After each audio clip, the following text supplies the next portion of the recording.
Muchas gracias, señora presidenta.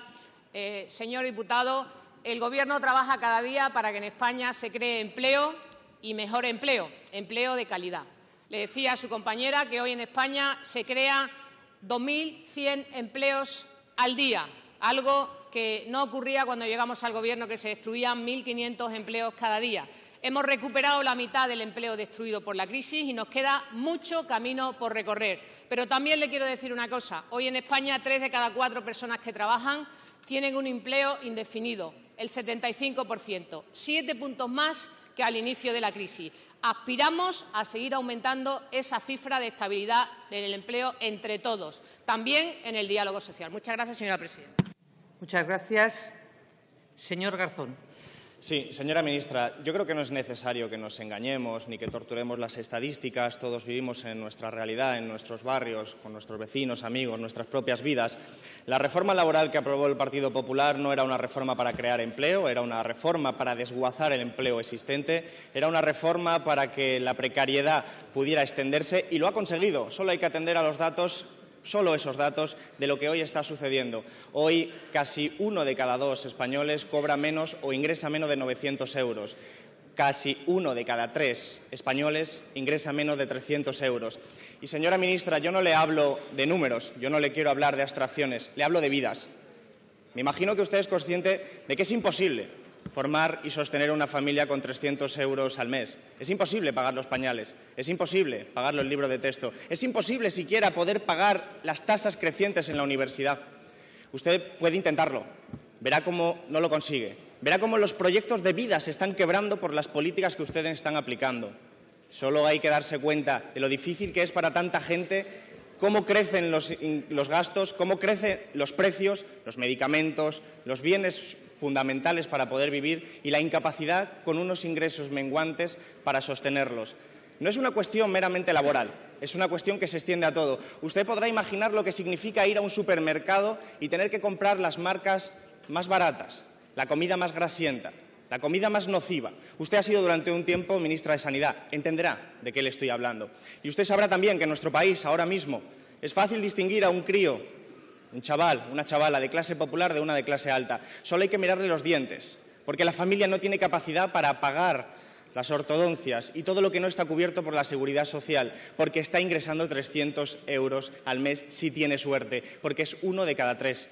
Yo no le digo esto por abundar en datos conocidos. Se lo digo porque ustedes tienen a bien muchas veces entenderse y verse a sí mismos como tecnócratas, como técnicos. Pero ustedes, cuando aprueban leyes, provocan estos efectos en la realidad. Cuando pulsan esos botones, cuando aprueban reformas laborales, producen que la mayoría social se encuentre empobrecida y en circunstancias en las que es imposible, sencillamente, vivir. Sus reformas recortan salarios y recortan vidas.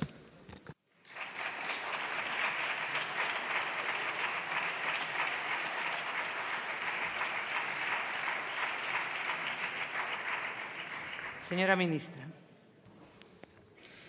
Muchas gracias, señora presidenta. Señor Garzón, yo le pido rigor a la hora de hablar en esta Cámara.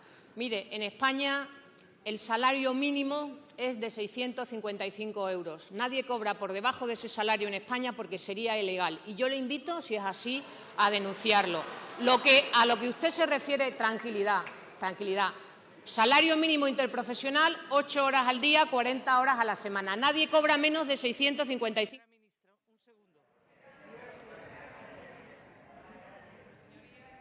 Les ruego que guarden silencio porque debemos escuchar a quien está en el uso de la palabra y espero no tenerlo que repetir una vez más, especialmente en todo momento, pero especialmente en las preguntas. Y, por favor, les ruego que, si no es así, abandonen el salón de plenos. Continúe, señora ministra. Muchas gracias, señora presidenta. Le decía que en España un trabajador que trabaje a jornada completa cobra como mínimo el salario mínimo interprofesional, que son 655 euros. Si alguien ingresa 300 euros al mes es porque tiene ingresos tributarios, trabaja solo algunos días al mes o tiene ingresos o rentas por esa cantidad. Por tanto, yo pido rigor para que no confundamos las encuestas de salarios con las encuestas de ingresos tributarios, que es a la que usted se está refiriendo en su intervención. En segundo lugar, este Gobierno y cualquier diputado de esta Cámara quiere que en España cada día haya más y mejores empleos, mejores salarios y empresas cada día más competitivas. Y, por supuesto, el Gobierno, señoría, le digo más, los salarios en España no los fija el Gobierno por Real Decreto, se deciden en la negociación colectiva entre empresas y trabajadores. Y yo le pido respeto a la negociación colectiva. Mire, están negociando los interlocutores sociales nuevas subidas salariales para el año próximo y espero que sigan respondiendo a la competitividad de las empresas y también a la creación de empleo en España, porque necesitamos seguir creando. Muchas gracias, señora ministra. Pregunta del diputado. Gracias, señora presidenta.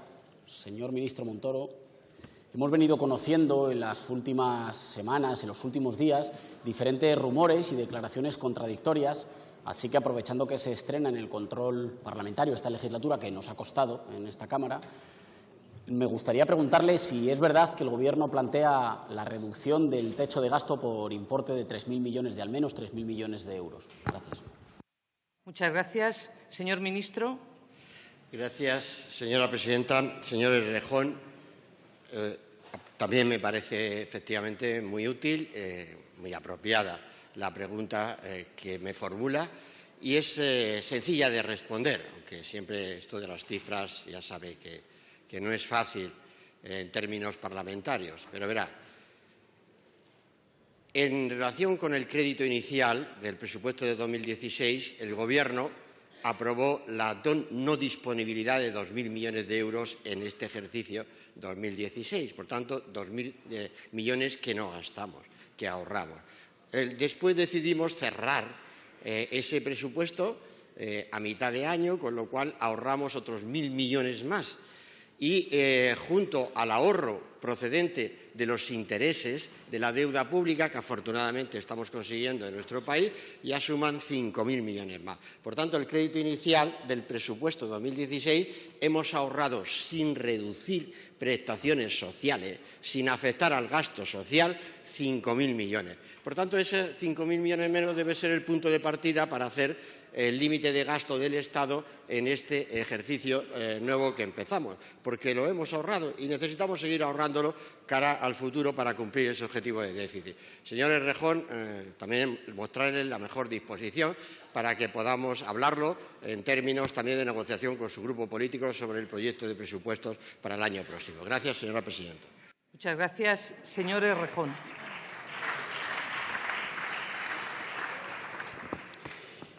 Gracias por la explicación, señor ministro. Me surge entonces una segunda pregunta, que es ¿cuál es el objetivo de su política fiscal? Si es que hay algún objetivo. Le hemos visto durante los últimos 5 años regular y desregular, enmendar sus propias chapuzas, dar pasos y después deshacerlos. Lo hemos visto con el impuesto de sociedades, convertido en un queso gruyère para que las grandes empresas de nuestro país paguen mucho menos o no paguen al revés que hacen sus socios europeos. Estamos, como usted sabe, 7 puntos por debajo de la media de recaudación fiscal de los países de nuestro entorno. Y le vemos ahora corregir la propia reforma que usted hizo. Lo hemos visto con la amnistía fiscal, que avergonzó a todos los españoles, haciendo que algunos de quienes no habían contribuido con el esfuerzo nacional cotizaran al 3%, cuando una barra de pan cotiza al 4%, y aún así ustedes recaudaron la mitad de sus propias previsiones. Lo hemos visto, en fin, con sus cuentas de la lechera, con unas cuentas presupuestarias diseñadas para llegar a las elecciones con una cara limpia, que incluso las autoridades europeas le han dicho que no eran verdad, que ustedes falsearon las cuentas o las hicieron mal y que les están esperando para los más de 5.500 millones de euros que ustedes le prometieron en recortes. Mi pregunta, por tanto, como le digo, es si hay algún objetivo en su política fiscal más allá de un juego permanente con los números que tiene que ver con ir enmendando sus propias chapuzas, que tiene que ver con una fuga con respecto a sus propios pufos.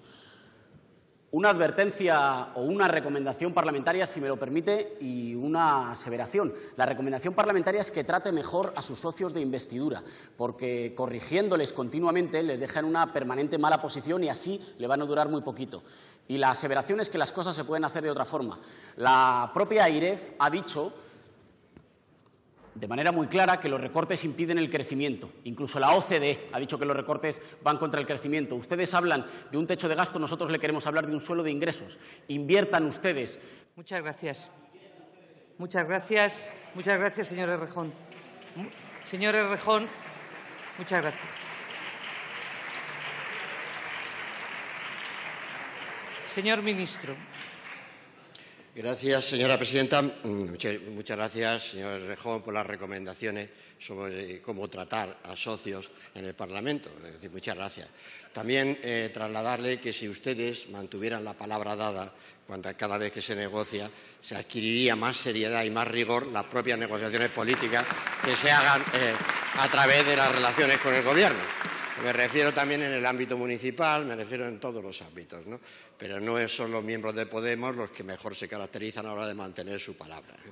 Y, por tanto, eso es lo que le quería decir también.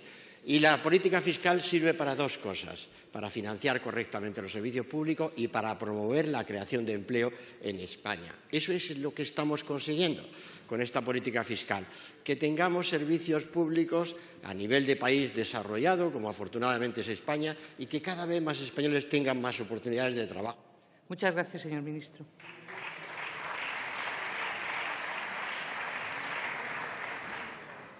Pregunta del diputado don Juan Bravo Baena del...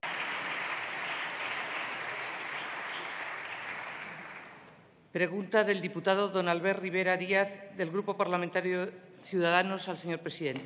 Adelante, señor Rivera. Gracias, presidenta. Presidente del Gobierno, la semana que viene presentaremos en esta Cámara la primera ley de Ciudadanos, la Ley de Medidas Urgentes para los Autónomos. 3,5 millones de españoles van a ver cómo nos preocupamos en la primera ley que presenta Ciudadanos en esta Cámara de los trabajadores autónomos. Y yo le quiero agradecer también que el Gobierno vaya a apoyar esa ley, como usted se ha comprometido, para que salga adelante y para que reformemos de arriba abajo el régimen de los trabajadores autónomos. Un primer paso, sin duda, para los emprendedores de este país. Pero yo quería preguntarle hoy, precisamente, por los trabajadores por cuenta ajena, por los trabajadores que sufren esos 4 millones de parados en España, 7 millones de trabajadores que van a trabajar cada día y son pobres, que no llegan a final de mes, y, en definitiva, por el principal problema de España, que no es solo el paro, que también, sino la precariedad. Señor Rajoy, ¿sabe usted que el 14 de septiembre de 2016 hubo unas resoluciones importantes en las sentencias europeas en las que nos enmendaban a los españoles y al sistema laboral español de arriba abajo y nos decían que no podía haber diferencia entre trabajadores fijos y temporales en la indemnización?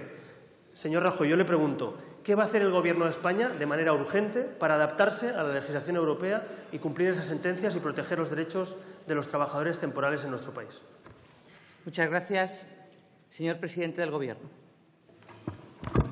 Bien, muchas gracias, señor Rivera. Efectivamente, nosotros vamos a apoyar el planteamiento que ustedes han hecho. Sin duda alguna es una de las grandes preocupaciones la situación de las pequeñas y medianas empresas y de los autónomos, porque en pequeñas y medianas empresas y con trabajadores autónomos pues trabajan prácticamente el 80% de los trabajadores por cuenta ajena de nuestro país. Me pregunta ahora por los trabajadores por cuenta ajena y en concreto por un asunto muy puntual, que es la reciente resolución del Tribunal Europeo. Lo que hemos hecho es crear un grupo de trabajo en el que han nombrado tanto las organizaciones empresariales como las organizaciones sindicales sus representantes para ver cómo vamos a aplicar en España esa sentencia y para ver si es preciso modificar alguna ley a los efectos de que las cosas se hagan de acuerdo con la sentencia de la manera más razonablemente posible para todos los trabajadores por cuenta ajena. Gracias. Muchas gracias. Señor Rivera.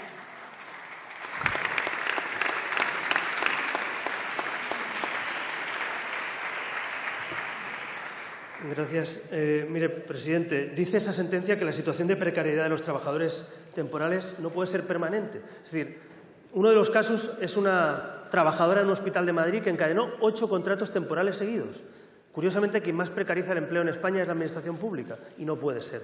No podemos tener gente encadenando contratos temporales uno tras otro con incertidumbre. La media de los contratos en España está en 54 días, señor Rajoy. ¿Qué futuro tiene una familia, una persona con un trabajo de 54 días, encadenando contratos uno tras otro sin ningún futuro? Lo que le planteo, señor Rajoy, es una reforma de arriba abajo. Y una reforma que no parche la situación. La reforma que usted hizo es un parche a la situación. Yo le planteo que hagamos una reforma global, una reforma, en definitiva, que acabe con estos datos. Mire, somos campeones de Europa en la tasa de desempleo.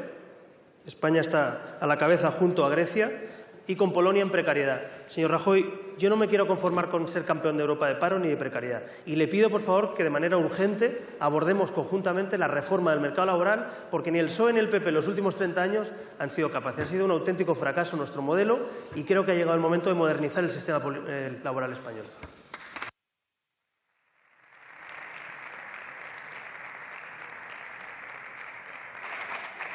Señor presidente del Gobierno. Muchas gracias, señor Rivera.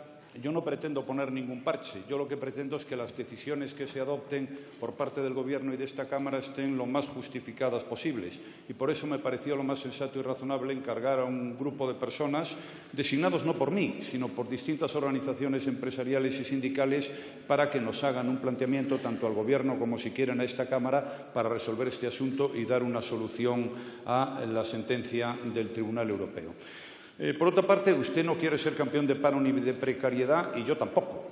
Buena prueba de ello es que el objetivo fundamental durante la pasada legislatura del Gobierno que presidí fue crear empleo. Y buena prueba de ello es que cuando me subí en esta Cámara y me sometí a la investidura dije que el objetivo más importante para los próximos 4 años también es crear empleo. Y buena prueba de ello es que después de 5 años de recesión y destrucción continuada de empleo en España le hemos dado la vuelta a la situación con las políticas que hemos llevado a cabo y hoy ya llevamos 3 años de aumento constante del empleo en nuestro país. ¿Que queda mucho por hacer? Sin duda alguna. En eso estoy de acuerdo con usted. Pero tiene usted que reconocer que algunas cosas se han hecho. Por ejemplo, el año 2015, según la EPA publicada en su momento, ha sido el año en que se ha creado más empleo en España en la serie histórica. Bueno, ese es un dato positivo, vamos en la buena dirección, vamos a continuar trabajando todos juntos y vamos a intentar conseguir el objetivo que, por otra parte, es común, que haya más empleo en España y terminemos pronto con la precariedad. Muchas gracias.